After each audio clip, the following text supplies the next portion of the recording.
First, make sure that whatever we have and what we're planning to do creates value for the participant. We like to say in RBL, value is defined by the receiver. So make sure that we're doing that first. What do you want to achieve and why? Look at the various solutions and make sure you choose something that is relevant for the outcomes that you're trying to deliver. Don't jump into a solution just because it's new or it's interesting. Look for something that fits what you're trying to do. The main key thing is people need to talk.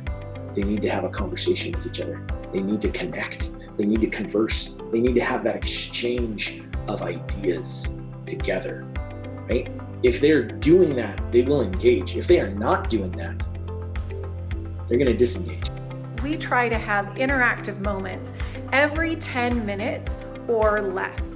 We don't want this to feel like a lecture because that's so easy to tune out when we're in that virtual space. So we have polling, we use quizzes, we do whiteboards, we have activities and exercises. We put people into separate rooms with even smaller groups for breakout discussions. And we have them do their own action planning and then share those actions with group members and peers. So we're already in a virtual setting, sitting somewhere apart. Let's turn the cameras on, have their faces there, staring eyeball to eyeball. It's a way to develop some intimacy through cameras. And I think as things have gone more and more virtual, people are experiencing that connection. So there's already an atmosphere that people are getting used to, but turn the camera on. I actually ask for a list of all of the individuals that will be in that course with their pictures. And I personally keep that in front of me and I keep track of who's talking. And so if I haven't heard from someone for a while, I will notify them in advance, but I'll say, hey, the next question is yours, Joe.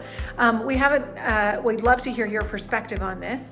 And then I ask the question and they're given opportunity to respond.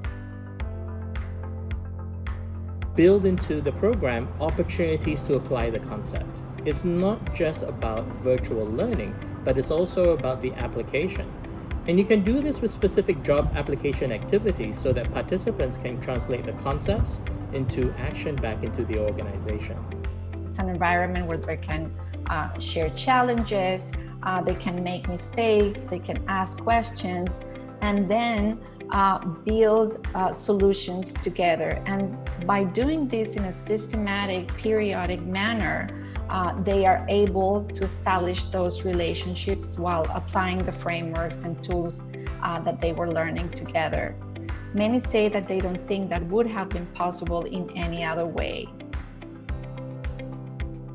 Depending on the activities and outcomes we have in mind, we can also look at supporting learners with coaching from either internal and external coaches so that they see virtual learning as an overall and holistic developmental opportunity, not only as a different medium. At RBL, we usually provide post-work after each session, so participants have a guide with examples, checklists, sometimes assessments that can help them continue developing certain skills.